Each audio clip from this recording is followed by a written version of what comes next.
Corria o ano de 1925, quando Artur Alves Reis, um empresário com negócios em Angola, falsificou contratos e assinaturas do Banco de Portugal e, dessa forma, conseguiu obter da impressora inglesa Waterloo & Sons 2 emissões de notas de 500 escudos com a efígie de Vasco da Gama.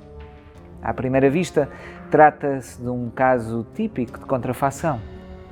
Mas as notas duplicadas, que se juntaram às notas já emitidas pelo Banco de Portugal, eram indistinguíveis destas. Tinham sido produzidas pelo mesmo fabricante, com o mesmo tipo de papel, os mesmos elementos de segurança e com a mesma chapa, a chapa 2.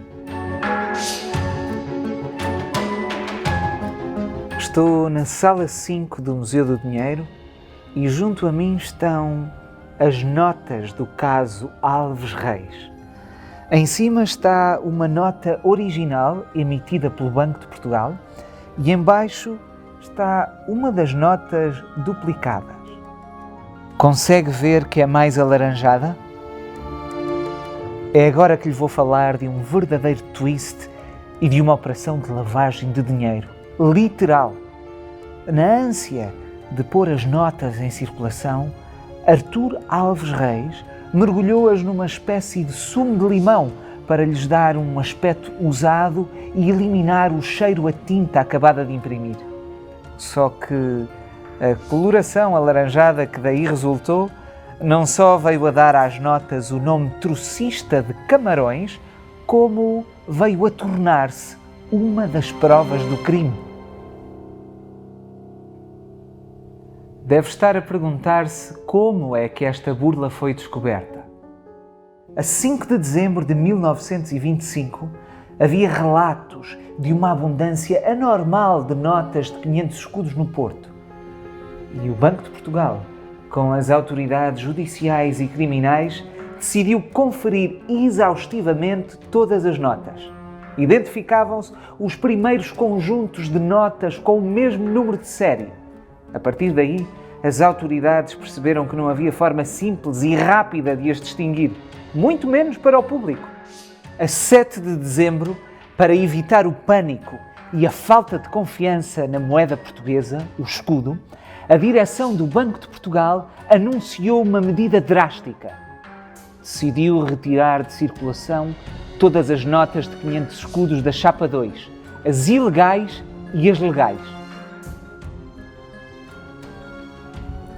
Deve estar a perguntar-se como é que tudo acabou.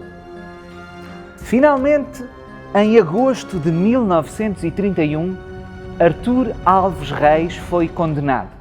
O caso gerou um mega processo judicial constituído por 81 volumes e mais de 30 anexos, num total superior a 21.000 páginas.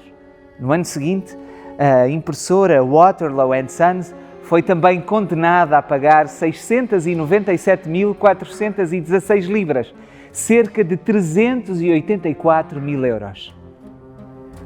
Ao todo, conta-se que entre 1925 e 1931, o Banco de Portugal substituiu mais de 210.000 notas ilegais de 500 escudos da chapa 2.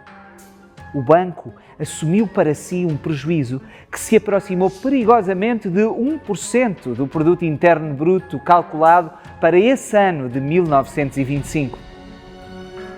Não deixa de ser curioso, porém, que a instituição que mais tenha sofrido com esta burla continue hoje a valorizar esta memória e o património que dela subsiste.